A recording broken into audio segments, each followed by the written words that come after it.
everyone, Jennifer here. I wasn't going to do a video this week because I have such a big deadline. I have my book 3 first draft edits due on Monday, and I am just, in it, working for a few hours each day on the book, and then when that's finished, I'm with the girls all day and my husband. So I didn't know if I would have time, but I thought that you would appreciate a video rather than no video. So here I'm going to be talking to you a little bit about my writing routine because some of you have asked about that, and I'm also going to be reading some of the comments of the week. The videos the past 2 weeks have received such strong responses from people, and I don't want to just brush over those and keep going on different topics because I feel like we need to review a little bit here.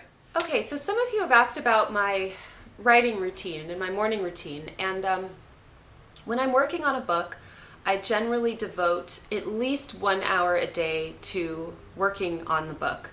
And when I'm writing it, it's usually about an hour, maybe an hour and a half. I like to just work in concentrated segments without distractions. So you won't find me on Facebook.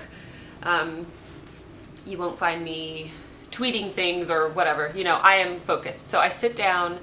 I usually go to a local cafe because I just like to have my headphones on and I like to have a nice coffee. And I work for an hour or an hour and a half. Now, right now I'm in the edits phase. So my editor, Trish Todd at Simon & Schuster, has gone through the first draft of my book, and I'm working on the third book right now. And she has submitted her edits to me. And so I find the edits harder than writing the book, I think, when they say add more here or can you expand here, because sometimes when I finish writing a book, I'm just done with it.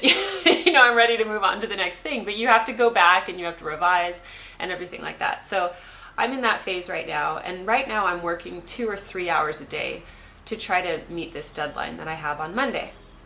So I just thought I would take a break and do this video because I like talking to you all each week, and hopefully you enjoy the videos.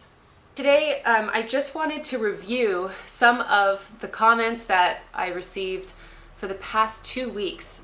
The subjects we've discussed, receiving guests properly and dressing well on a daily basis, dealing with that attention, have garnered such a great response from people. Some of the horror stories were quite interesting. One woman wrote that she was invited to someone's home and she felt uncomfortable because the spouses started fighting together in front of their guests. I mean, that would be very awkward.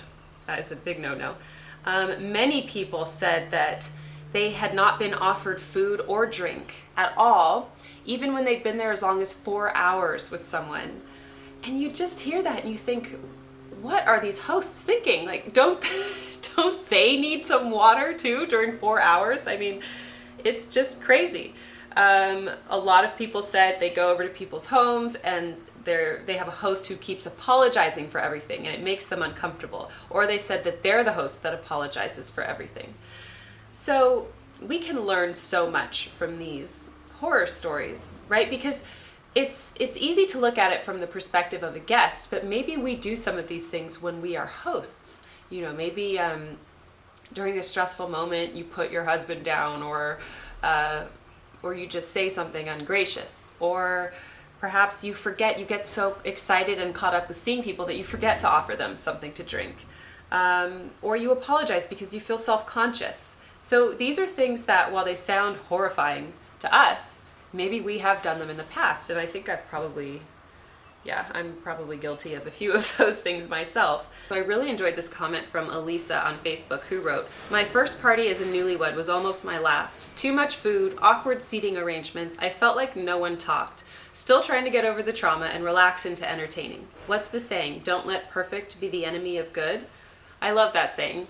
And Elisa, I wanted to respond to you because I have the same experience. Right after I got married, so we were newlyweds, I had decided to host my first dinner party as a married couple. And we invited over good friends of ours. My husband has known this man for years, all the way back in England, and I love his wife and we're really good friends. So we invited them over to our house, And I was just so clueless back then. Even though I had been under Madame Chic's tutelage, I still had never thrown a dinner party before. That was my first one, my first adult dinner party as a married woman. So I just did not know what to do. I got so excited, and I remember I had Rachel Ray's cookbook, and I decided to cook a chicken curry with rice because I had practiced the dish several times and I liked it, and I love Indian food, and I figured, who doesn't love Indian food? So I made chicken curry with rice, I'll never forget, and I did not have any side dishes. I can't believe I didn't have any, I really did not have side dishes. I had a dessert, but there was no salad. I don't know what I was thinking. So anyway, but I thought, oh, this is delicious, it will stand on its own. So I remember we all sat down, and another thing I forgot before I get to the horrifying part of the story was that, I don't know why, but I remember this now, the blinds were down in our dining room. So it was kind of dark, and it was an early evening dinner. So it was still kind of light outside, but it just had this dark, depressing atmosphere because the blinds were down. I don't know what I was thinking. It's like, lift the blinds up and open the windows, you know? Anyway, the horrifying part was that one of our guests was allergic to carrots, and there were carrots in the curry. So she couldn't eat the dinner that I had made. And I was so traumatized by this. I still am traumatized by this. I mean, there weren't any other choices. I think she ended up eating something else that I made. But yes, I completely understand what you're saying, that you were traumatized by that. It took me a long time to entertain people again, because how do you recover from that?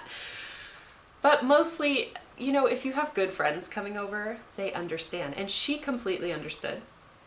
It was just a non-issue, and I'm sure we could laugh about it today if I brought it up again. So don't allow a traumatizing past experiences to stop you from doing this. Just, you know, keep it going.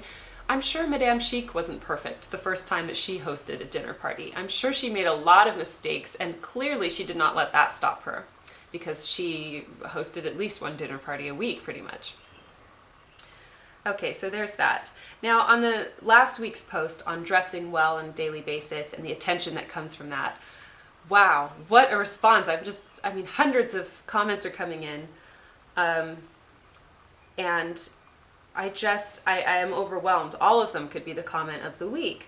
I just wanted to highlight a few of them. So Joy F on YouTube says that she and her husband are missionaries in Uganda. And she says this: I have to say, Ugandans dress really well, or smart as they say.